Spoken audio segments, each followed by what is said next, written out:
Nobody seemed to want him on their team, but in February 2012, Jeremy Lin got the chance to start a game for the New York Knicks and took the NBA by storm. Introduce us to this guy that came out of nowhere. And as we were just talking, Jeremy Lin getting it done. Who was virtually unknown just a couple of weeks ago, is now one of the biggest stars in the NBA. From bench warmer to household name, he became the Harvard-educated underdog who energized a tired Knicks team, scoring more points in his first 5 starts than any other player in nearly 40 years. It's amazing. He changed the whole Garden. The feeling in here is amazing. It's just a great time to be a Knicks fan right now. It's crazy, right? Came out of nowhere. It's a surprise, man. It's crazy. I'm glad. Knicks finally winning. Skyrocketing to becoming a rare Asian-American NBA star, Lin won fans globally, from his ancestral homeland, Taiwan, to the sports mecca of Madison Square Garden, and inspired a wave of excited wordplay that gave rise to Linsanity. Oh, I love it. Every day, Linsanity. Woo! Fast forward 5 months, and despite playing just 35 games for the Knicks, the Houston Rockets snapped him up with a 3-year, $25 million contract, bringing Lin back to one of the teams that rejected him before he became a star. We think Jeremy is going to be a fabulous addition to the team. We welcome him. We like him. This week on Talk Asia, we catch Jeremy Lin in the first NBA preseason game in Manila and discover whether joining the Rockets has really been a new beginning.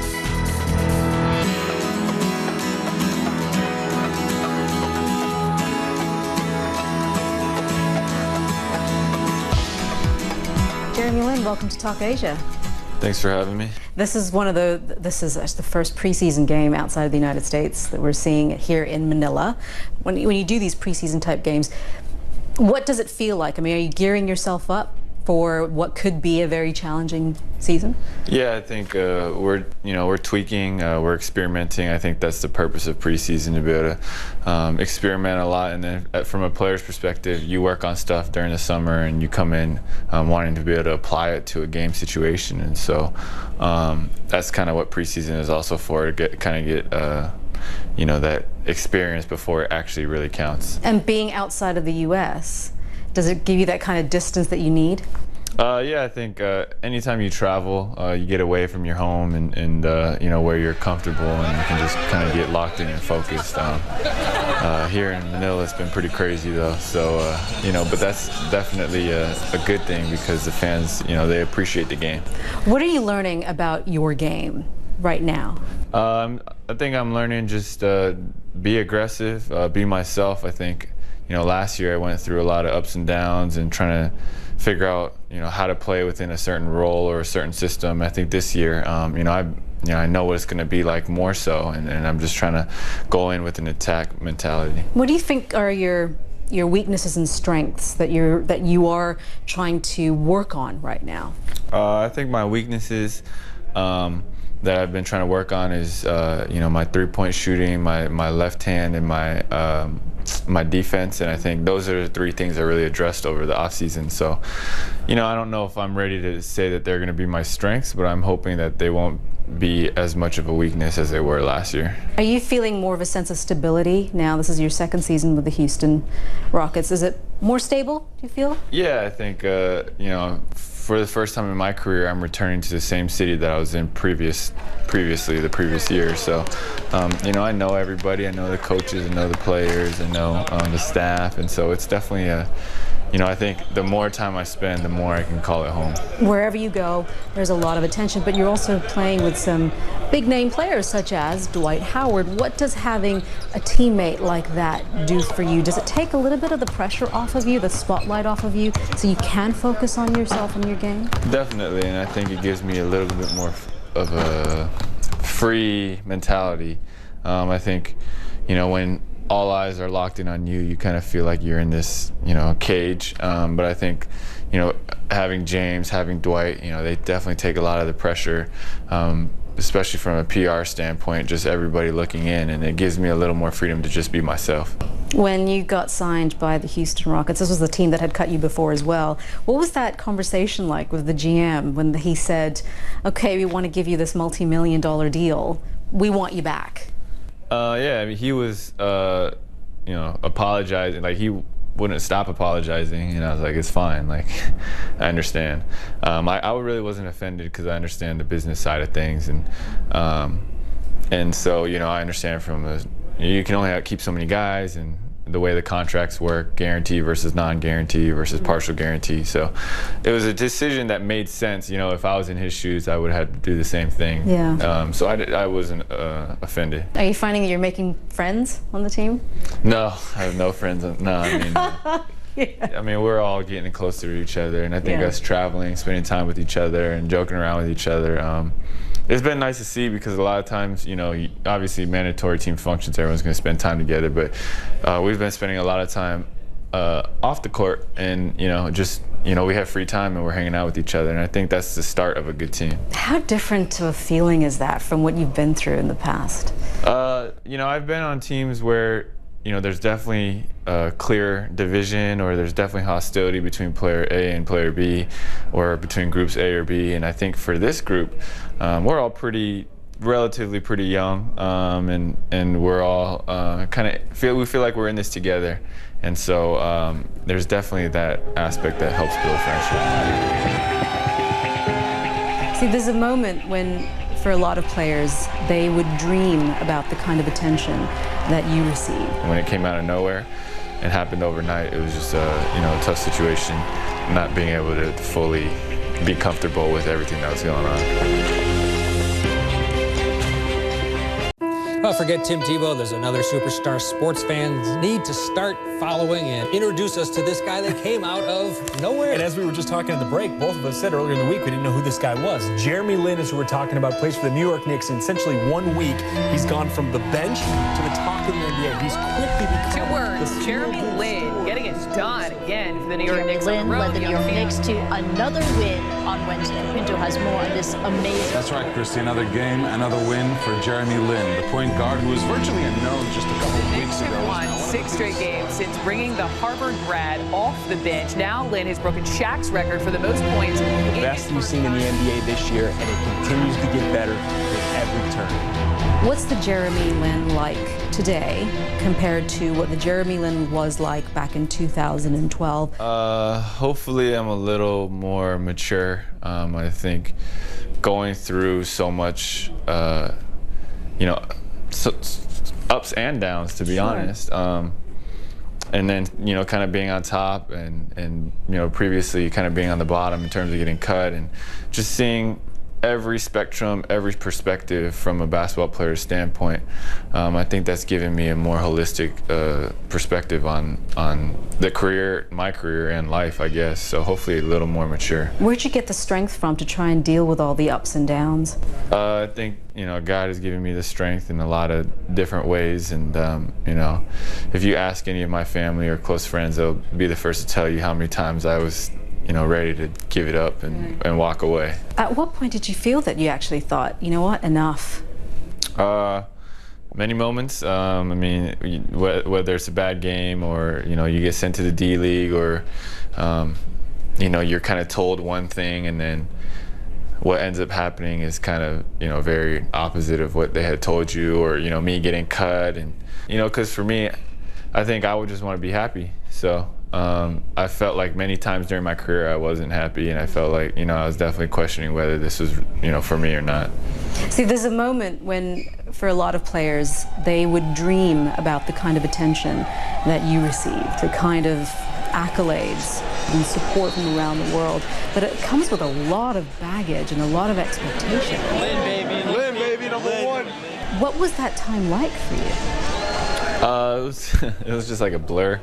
You know, I was just trying to make it day to day, and I didn't really know what hit me. It was kind of like I was pretty overwhelmed, and so, but I think the more time I am removed from it, the more I'm able to step back, the more I'm able to appreciate everything that happened. But when you're in it, and when it came out of nowhere and happened overnight, it was just you know, a tough situation for me, or at least with my personality, just not being able to fully be comfortable with everything that was going on. See, the interesting thing is, you know, people will have called you at the time when that game with the Knicks, when you were the Knicks came in February 2012. People will have said, and they did say, overnight sensation. Where did this guy come from? You know, it's big phenomenon. But it wasn't an overnight sensation. You've been working to perfect and to work on your game for a long time, since you were a kid. So when you heard overnight sensation, was it something that you thought, what are you guys talking about?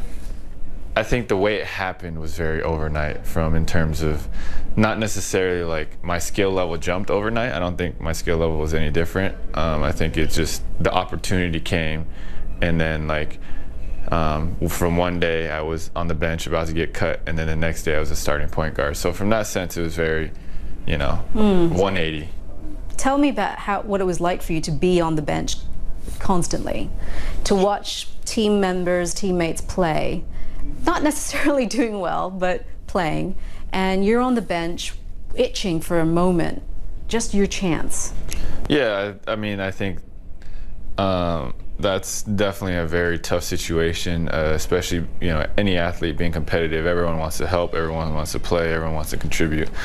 I think that was, when I talk about a lot of those moments where, I wasn't happy or was contemplating giving it up, a lot of those were, you're sitting on the bench and you're just like, ooh, like, it's kind of like I'm talking to myself, and like the more I talk to myself, the worse it gets, because it's just like, a lot of thoughts go through your head as you're sitting there, and you're trying to wonder, like, are they going to keep me, or are they going to cut me, like what's going to happen, just being very uncertain with, your whole livelihood, I guess. So when then Coach D'Antoni turns around and says to you, okay, you're up, did you feel anything? Do you remember that feeling? I mean, I was nervous as heck, because I knew if I didn't play well, they were going to cut me. And then I wasn't sure if I was going to have another opportunity after that. So there's definitely a lot of thoughts in my head, trying to figure it all out. But I think this is like, I talked about earlier how God empowered me. I think once I got on the court, I don't know why, but like the nerves kind of went away. And like, that's not very typical of me, because I'm an overthinker. Yeah. But in that instant, it just like went away, and I just started playing really comfortably, and I can't really explain why or how. It doesn't really make any logical sense that I wouldn't be nervous in a situation like that. But and then you make history, and yet the Knicks still don't sign you at the end of the season. Yeah, I mean, that's I think that's a more complicated issue, and I think at the end of the day, for me, I don't know their perspective. I don't think they know my perspective or whatever on the story, and but it's okay, because I think at the end of the day, everything happens for a reason. How often, though, do you think your faith has been tested, and especially in the last 20 months? Every day. Really? Every day.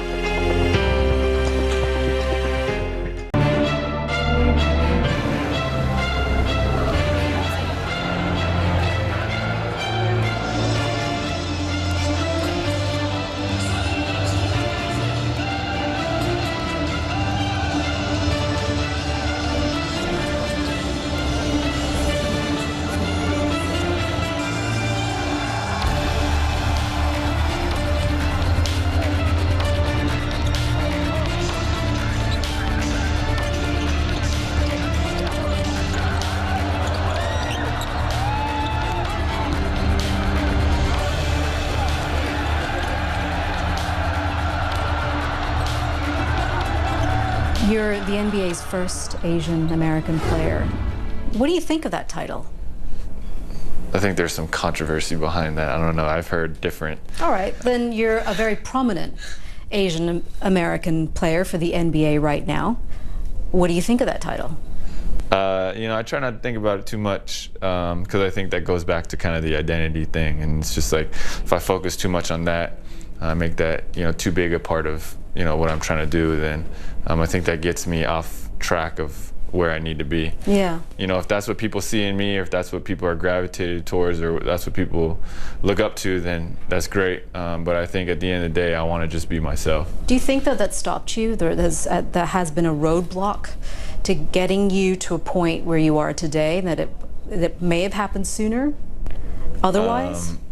Being Asian American? Asian American. I've always said it's both. I mean, it's not really quantifiable in terms of how much harm versus good. I think at the end of the day, maybe I had to prove myself more, or maybe it was harder for me to get an opportunity initially. But then also, the big reason why there's so much attention or the fame aspect, or why so many more people care about the story is just there is the Asian element to it. So it's definitely, there's positives and negatives. What's interesting about you is that you've excelled at the sport from the get-go, and that you were state champion in California, still then not scouted. Harvard, you play really well, still not drafted. It's a difficult issue to address, isn't it? Still? It doesn't really matter anymore. I think it's just part of the story, and I think just naturally the story will bring awareness or exposure to the issue. But I used to hold like a big grudge against the people that would slight me, and then and then I would get to a certain point, and I'd be able to look back and be like, "Ha, you made a mistake." But it's such a empty feeling. It's really naive to think like that. The thing is, though, I mean, it's in this day and age, for us to even have that part of a conversation, it still surprises me that these are issues that are still plaguing America. I think at the end of the day, when you look at the NBA or NBA history, you're going to naturally draw conclusions or generalizations like you would with anything else in life. And it's not so much about what has been done or what the stereotypes were that kept me from or whatever that hindered me. It's more just, okay, we're at this point now. How can we push society in the direction that we want them to go towards, which I think is already naturally happening, not just with me. You have other players, you have Yao Ming, different players like that, and we're just challenging the notion of what an NBA basketball player looks like. And then what about the fact that perhaps you're now part of a bigger picture, the NBA's global campaign, and the fact that you are now a representative and some would say a role model for over 1 billion kids out there?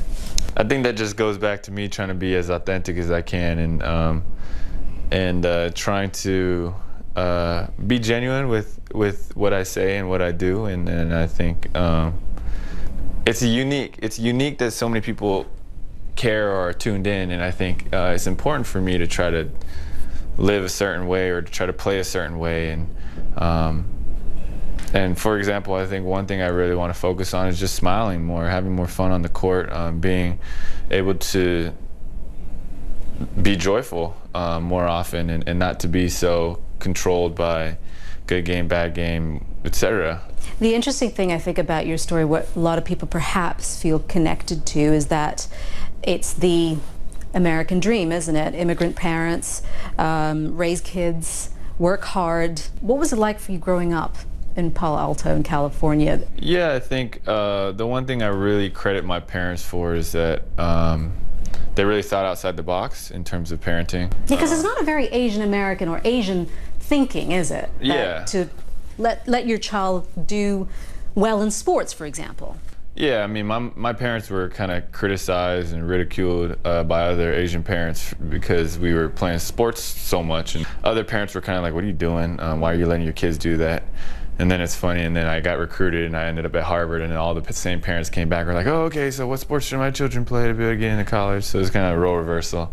But I think my parents, the biggest thing was they really cared about us, they loved us, and they saw how happy we were playing the game of basketball, and they're like, you know what, like if they don't enjoy doing other things but they enjoy playing basketball, like let's go with it. And I'm really thankful that they did, because to be honest, if they didn't want to let us play, my career would have ended in middle school.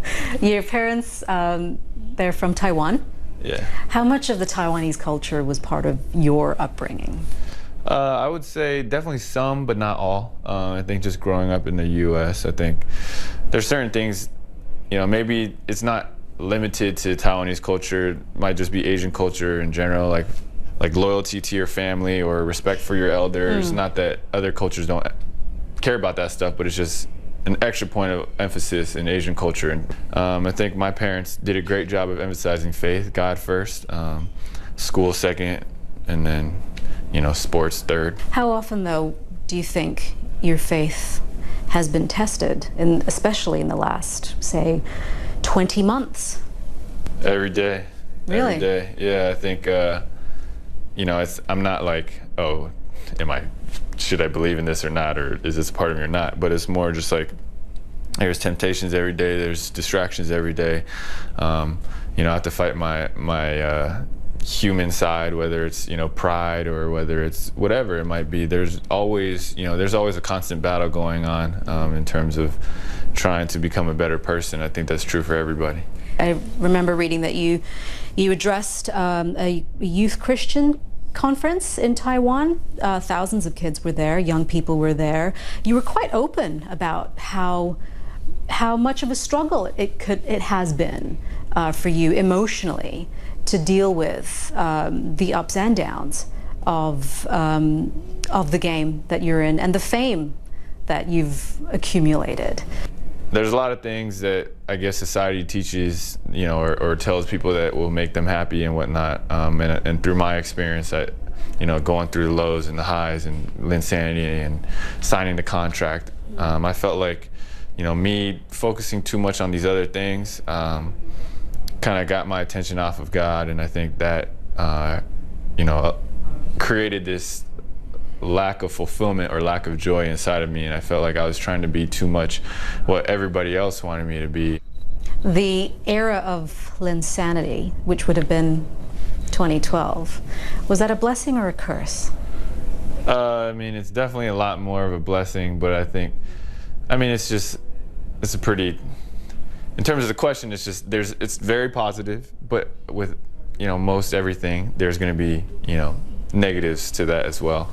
The positives are pretty obvious, and then the negatives are just, you know, when you're talking about, it's a negative for my personality, but just like a lot of attention, a lot of spotlight, big shoes to fill. You know, fame, I guess, in terms of like having everybody, you know, critique every little thing that you do or analyze every little thing that you do or say. Those are all, you know, things that me and my family are getting used to. But when you compare it with the positives, you know, the positives far outweigh the negatives. All right, Jeremy Lin, thank you so much for your time. Thank you.